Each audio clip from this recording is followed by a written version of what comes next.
৭৯তম স্বাধীনতা দিবস, তাই দুই বন্ধু বাইক নিয়ে একটু স্বাধীনভাবে ঘুরবো বলে বেরিয়ে পড়েছিলাম দার্জিলিংয়ের উদ্দেশ্যে।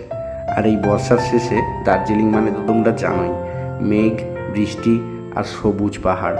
তো চলো যাওয়া যাক পাহাড়ের এক ছোট্ট গ্রাম। জানো কি তার নাম?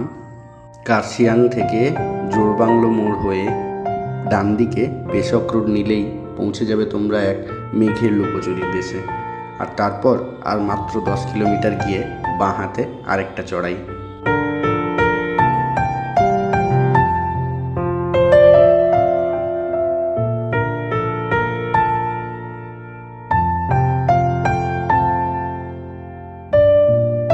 নাও পৌঁছে গেছো তোমরা দাওয়াই পানি, ফুটিয়া বস্তি।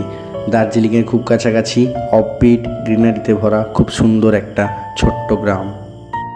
দার্জিলিংয়ের সব জায়গায় ড্রোন ওড়ানোর তো পারমিশন নেই, তবুও হোমস্টের যে ওনার তার সহযোগিতায় এখানে ড্রোন উড়াতে পেরে আমি কিন্তু নিজেকে খুবই ধন্য মনে করি।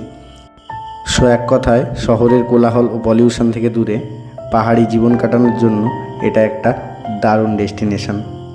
আর এই সব কিছুর মাঝে মন না ভুললেও যদি মেঘেদের লুকোচুরি খেলা থেকে একটু বিরতি পাও, তাহলে কিন্তু পুরো স্লিপিং বুদ্ধার রেঞ্জ মানে কাঞ্চনজঙ্ঘাকে খুব কাছ থেকে দেখতে পাবে প্রচণ্ড সুন্দরভাবে, তবে অবশ্যই সকালবেলা।